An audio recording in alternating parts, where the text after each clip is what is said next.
Hola futuros profesionales de la nube, soy Álvar. Si estás viendo esto es porque querés aprender sobre AWS. Por más que en tu vida hayas tocado un servidor o sepas lo que es la nube, más que a veces produce lluvia, suscríbete. Vamos a empezar este curso 100% online, 100% gratuito, con las mejores explicaciones, con instructores que tienen más de 20 años explicando AWS, por más que hace 20 años atrás AWS no existía. Activen la campanita y perdón por la calidad, tal vez no es la mejor, fue grabado en una clase en vivo y si en algún momento quieren sumarse a una clase en vivo, dejen el comentario y los vamos agregando. Muchas gracias. Ya hemos visto máquinas virtuales, hemos visto S3, hemos visto redes un poco, hemos visto bastantes cosas y ahora la idea es meternos en la base de datos. Entonces, la primera pregunta es qué tipo de base de datos existe. ¿Y por qué necesitamos una base de datos? Y ya lo vamos a ver un ratito. ¿Por qué realmente necesitamos una base de datos? Y sobre todo, ¿por qué la necesitamos en Amazon? Por la filosofía que tiene Amazon de que los datos no viven en las instancias, los datos deberían vivir en una base de datos, que es una base de datos dedicada para esos datos que nosotros vamos a consultar. Hay dos tipos de base de datos en general, las SQL y las no SQL. No SQL no significa que no sea SQL, también podría significar no solo SQL. O sea, no SQL puede ser no SQL o no only SQL. Y ese es un debate. Pero por lo general, las bases de datos SQL usan filas y columnas. Los esquemas son fijos y ya vamos a ver qué significa eso. Hacemos query usando SQL y la escalabilidad es vertical. ¿Qué es escalabilidad vertical? Yo tengo una máquina así y eso me permite tener, no sé, 1000 usuarios y de repente tengo 100.000 usuarios, entonces necesito una máquina así de grande ahora para el millón o 100.000 o lo que sea ya que hayamos dicho de usuarios. NoSQL usa una llave y valor. ¿Qué significa llave y valor? Esta es mi llave, este es el valor asociado con ella. Y ya lo vamos a ver cuando hagamos queries o veamos cómo se hacen queries en la NoSQL, vamos a ver qué significa llave y valor. Los esquemas son dinámicos. Ya vamos a ver qué significa. Enfocado en la recopilación de documentos, cuando el otro query es SQL. Y la escalabilidad es horizontal. ¿Qué significa escalabilidad horizontal? Yo tengo mi servidor de base de datos para 1000 usuarios y cuando necesito para 2000 lanzo otra y balanceo la carga entre las dos y ahora tengo 1000 más 1000 son 2000. Entonces es totalmente distinto. Acá era hacerlo más grande y acá es agregar más servidores. Abajo pueden ver un ejemplo de una esquema de SQL. ¿Qué significa que es fijo? Que tiene 4 columnas y si yo quiero acá agregar el color, tengo un problema. No lo puedo hacer. ¿Cómo tengo que hacer yo para hacer eso? Tengo que crear otra base de datos con la columna color en el esquema y después pasar los datos hacia ese esquema nuevo. En NoSQL, cuando decimos que es básicamente documento, son documentos separados por esos corchetes. Y entonces, esto que está acá, ahora está acá, esto que está acá, ahora está acá, esto que está acá, ahora está acá, y esto que está acá, ahora está acá. Si yo quiero poner el color, me paro acá después de estas comillas, pongo una coma, doy enter y le digo color. Y San se acabó. Es así de fácil. Pero por supuesto, nada es mágico en esta vida. Vamos a pagar un costo por eso. Entonces, las consideraciones a tener en cuenta en el almacenamiento de datos. No hay una bala de plata para todos los tipos de datos. Hay que analizar los requisitos de datos teniendo en cuenta los formatos, el tamaño, la frecuencia de consulta, la velocidad de acceso a esos datos y el periodo de conservación de los datos. Según eso vamos a tomar una decisión en qué base de datos la vamos a poner. Hay varias bases de datos manejadas por AWS. Manejadas significa que ellos se encargan desde el hardware, pasando por el sistema operativo, hasta el manejo de la base de datos y el pachado de esa base de datos, según el sabor que elijamos de base de datos. Tenemos las bases de datos no SQL, si se quiere, o no relacional, que tenemos Amazon KSpace, tenemos Elastic Cache, tenemos DocumentDB, tenemos DynamoDB, y después tenemos la parte de base de datos relacional. Aurora, que viene en dos sabores, RDS, que puede correr base de datos Oracle, base de datos de Microsoft SQL, MySQL, Postgre y MariaDB. La base de datos administrada es administrada por Amazon completamente. Ellos se encargan desde la región y la zona de disponibilidad, pasando por el sistema, por el cómputo, por el almacenamiento, por la base de datos, por el sistema operativo e inclusive el despliegue. Las dos grandes bases de datos que se ven en el examen es RDS y DynamoDB. Una es relacional, la otra no lo es. RDS es Relational Database Service, o sea, servicio relacional de base de datos. Más claro, no se puede. Podemos agrandar y redimensionar esta base de datos. Toda la gestión de administración de base de datos está hecha por Amazon y el acceso a las capacidades de la base de datos de Amazon Aurora, MySQL, MariaDB, Microsoft SQL, Oracle y Postgre.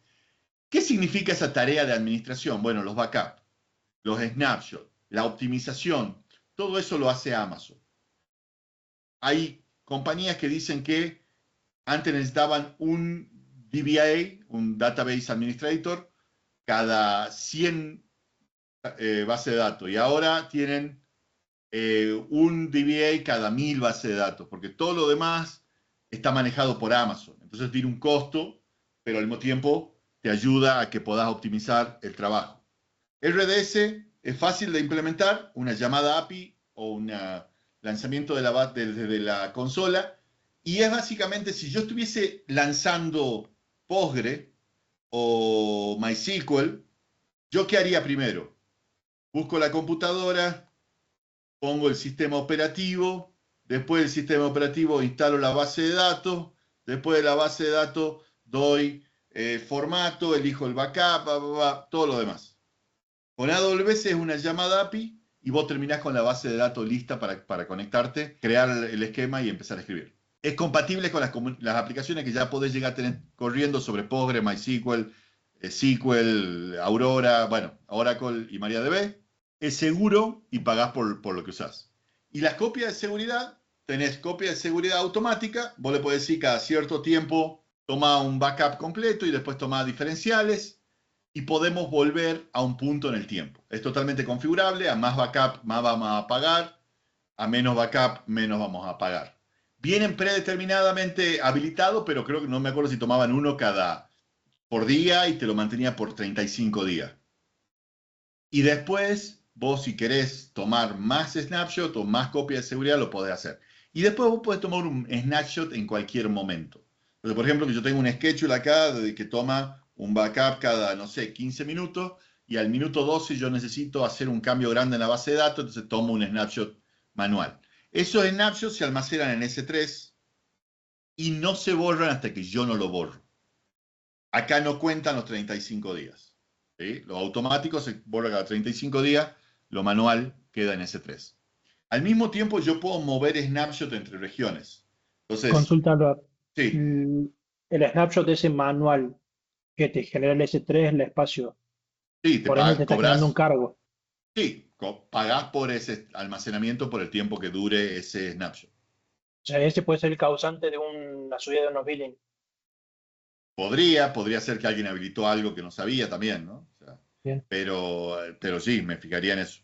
Hay un servicio nuevo llamado AWS Backup donde podés ver todos los backups que estás haciendo. Y pueden ser Los sincronizaciones manuales y entre los automáticos. S3, los manuales, los autos. Está todo como Bien, centralizado bien.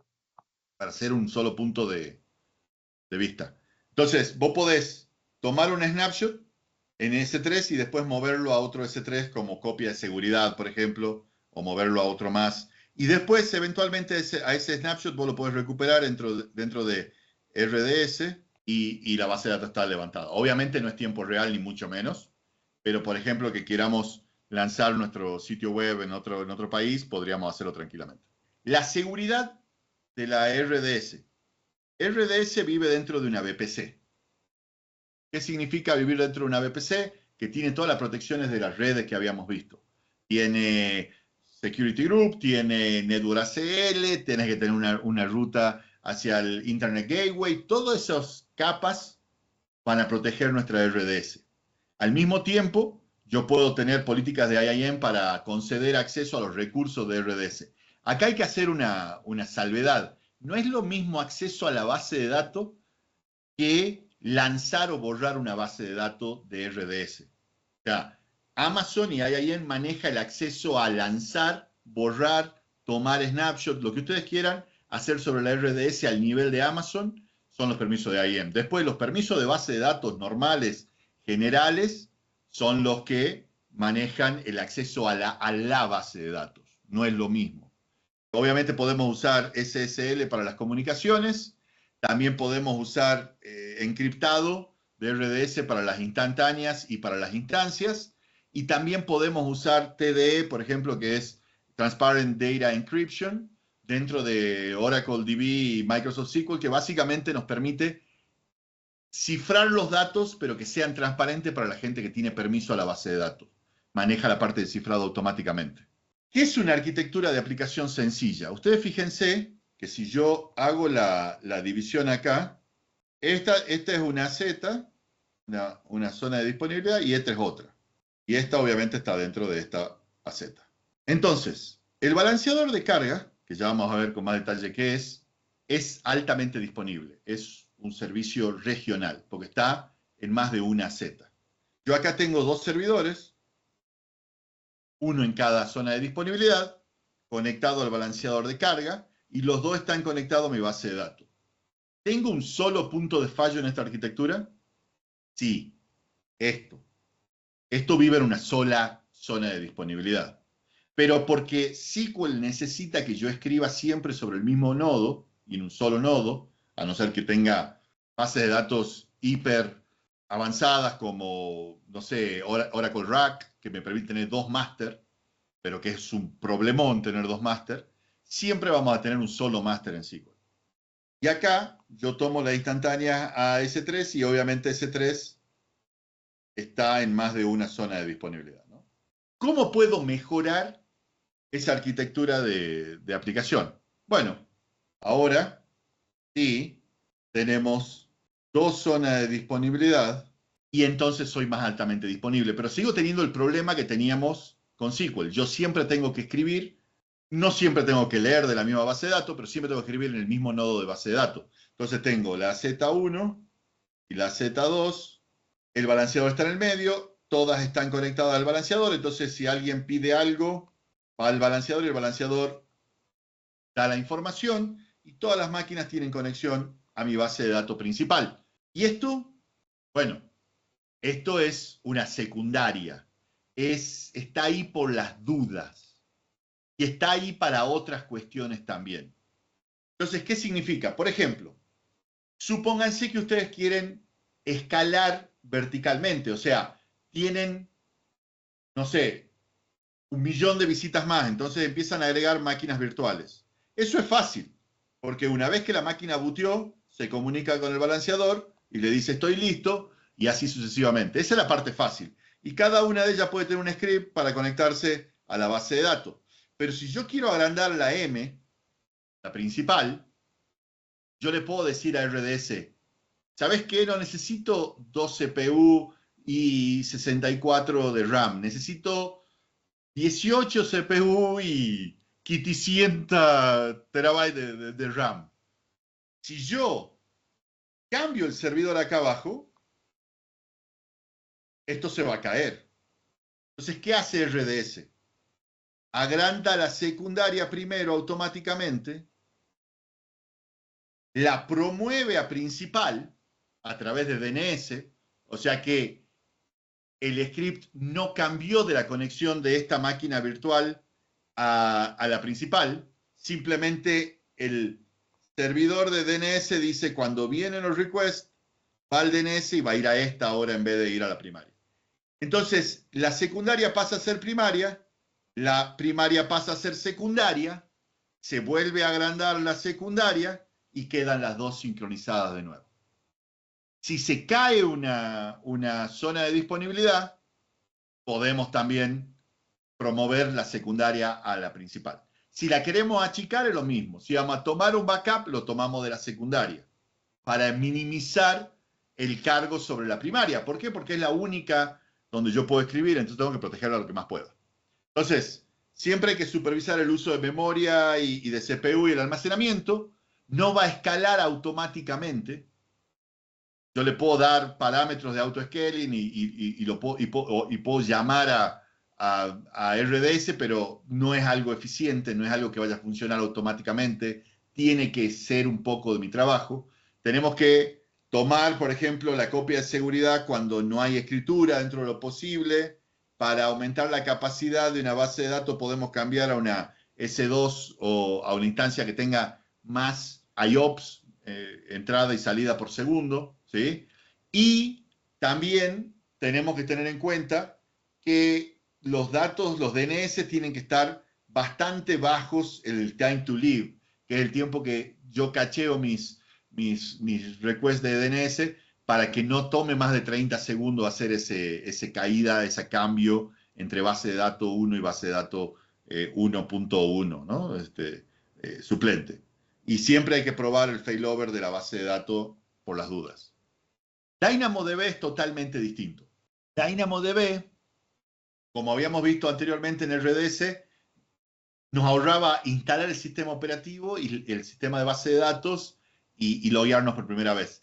DynamoDB es todo lo contrario, es más parecido a un SAS hasta cierto punto que a un IaaS. ¿Y qué quiere decir eso? Yo se lo doy a DynamoDB, hago una llamada API, le doy y DynamoDB lo graba y lo lee según lo que yo quiera pagar. No tengo que primaria, secundaria, no tengo que aplicar los parches, no tengo que tomar backup, no tengo que hacer nada. DynamoDB se encarga. Es más parecido a S3, si se quiere, que a RDS. Aunque las dos son base de datos, pero el modelo de manejo y de cobro de AWS es más por almacenamiento y unidades de lectura y unidades de escritura. Y tiene virtualmente sin límites el almacenamiento. Proporciona un rendimiento rápido y predecible mediante SSD, le permite aprovisionar y cambiar fácilmente la capacidad. Yo no toco la base de datos, yo toco la capacidad de lectura y escritura. Y es un servicio de base de datos completamente administrado. Es regional y potencialmente global. Y ya vamos a ver cómo se logra eso.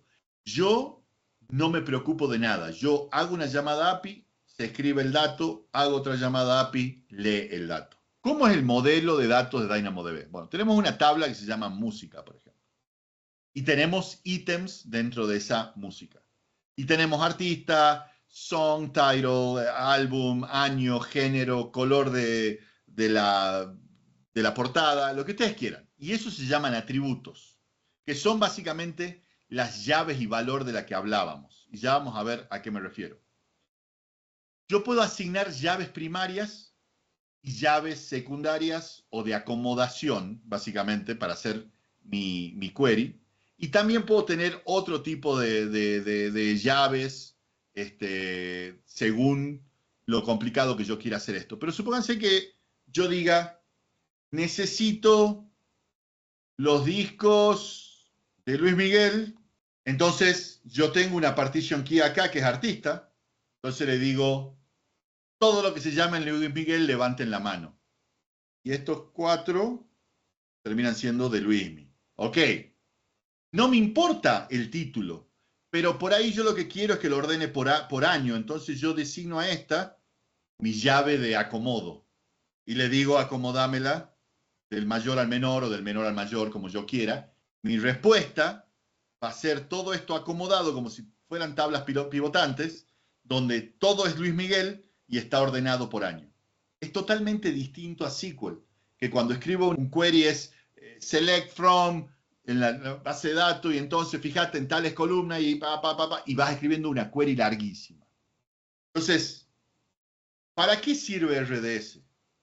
Bueno, RDS sirve para e-commerce, para hacer la parte de transacciones, para la parte de compras. Yo voy a Amazon, pongo en mi carrito, lo mando y lo pago, eso va a RDS. El carrito podría estar tranquilamente en DynamoDB. ¿Por qué? Porque es simplemente carrito de Álvaro, este libro o este disco de Luis Miguel. Es llave valor, carrito tal, contenido. Carrito tal, acomodalo por precio. Carrito tal. Entonces es mucho más fácil. Ahora, la base de datos relacional es relacional. Entonces básicamente se encarga de las transacciones como sean. Yo voy a un cajero, pongo mi PIN, eso manda una query, me muestra cuánta plata hay en mi cuenta. Hago una extracción, no me da la plata el cajero.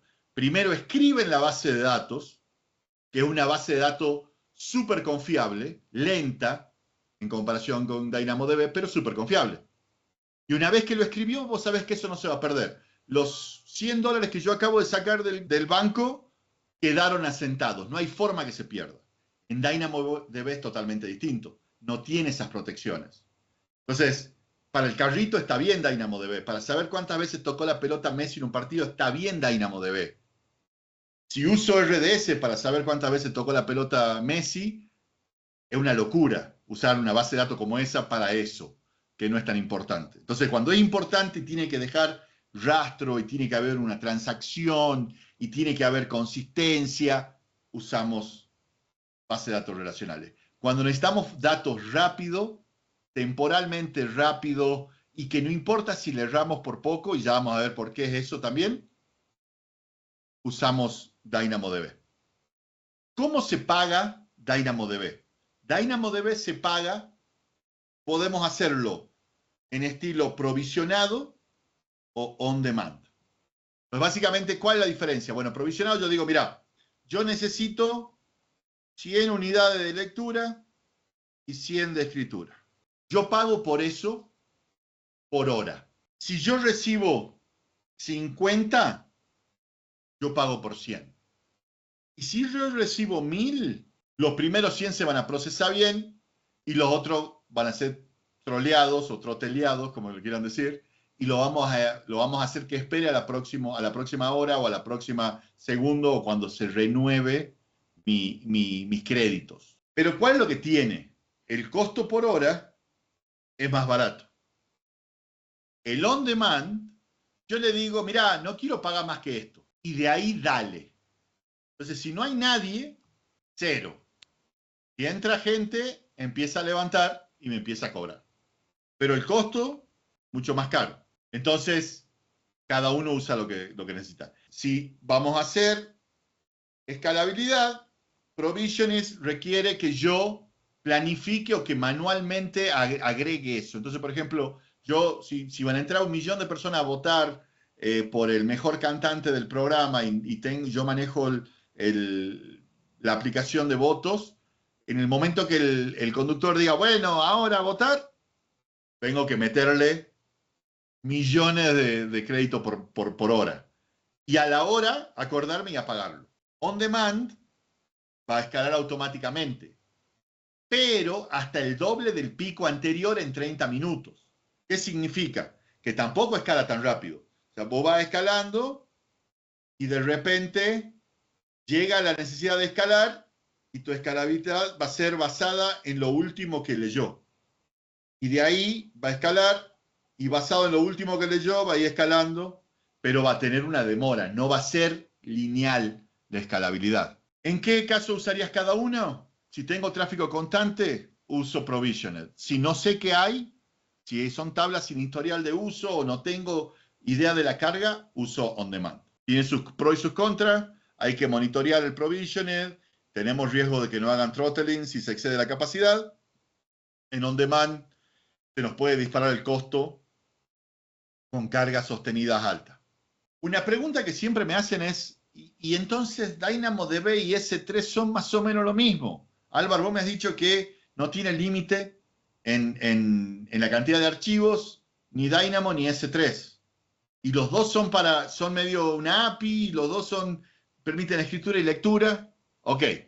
Supóngase que tenemos una aplicación que tiene que almacenar 500 gigas y hace 31 millones de visitas al mes. Si yo voy a la calculadora de AWS y pongo estas métricas, S3 me cuesta $24 por mes.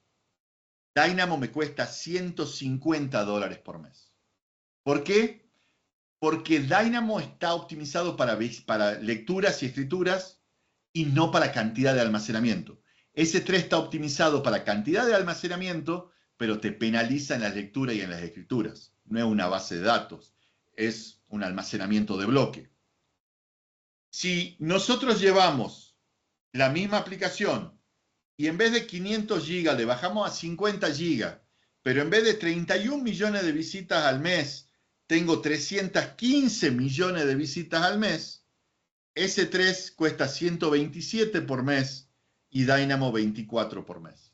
¿Se entiende la importancia de mirar los datos y entender los patrones de acceso que tiene mi aplicación y mis usuarios? Es importantísimo.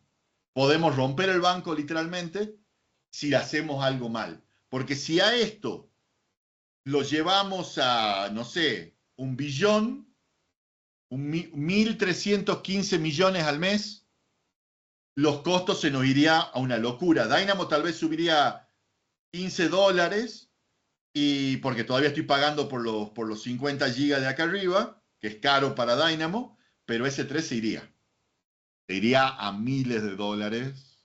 Ahora, ¿se acuerdan cómo teníamos una arquitectura de aplicación sencilla con RDS, donde decíamos que la base de datos no estaba en 2 zonas de disponibilidad? Acá no me importa. Tengo el balanceador de carga, tengo las máquinas con S2, o mejor, con otro tema que ya vamos a ver, serverless y containers, y la base de datos es totalmente regional, no me preocupo. Y Álvaro, ¿cómo lo hacemos global? Bueno, existe un servicio que se llama DynamoDB Streams, donde todo lo que se escribe acá lo puedo mandar a otra región. Y eso puede ser leído por una aplicación. ¿Hay demora? Sí, hay demora, pero no es mucha. Y si yo estoy usando DynamoDB de la forma correcta, donde no estoy haciendo transacciones, no estoy guardando dinero, solamente es un carrito de compra y el carrito lo tengo que refrescar para que se vea, no es un gran problema en comparación a lo que sería lo otro. ¿Por qué me decís que DynamoDB no es tan confiable como RDS o como una base de datos relacional?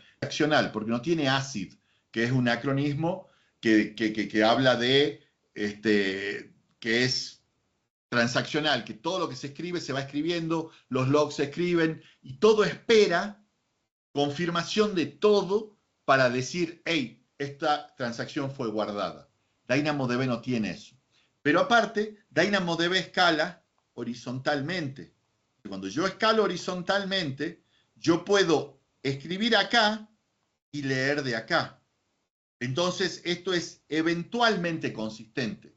Cuando yo estoy en SQL, todo, acuérdense, todo escribe y lee de la misma. Entonces, cuando yo leo, es consistente el dato contra el que a veces o eventualmente es consistente. Alban, Sí. el hacerlo global genera obviamente un costo mayor. Sí, el costo sí, y también si ya esto es de acá abajo es eventualmente consistente, esto es eventualísimamente consistente. Como DynamoDB entiende, es eventualmente consistente, y eso va a aparecer en el examen, vos tenés 2 tipos de lecturas, 2 tipos de unidades de lectura. Una es consistente, eventualmente consistente. ¿Y cuál es la diferencia? Básicamente, la consistente hace 2 lecturas.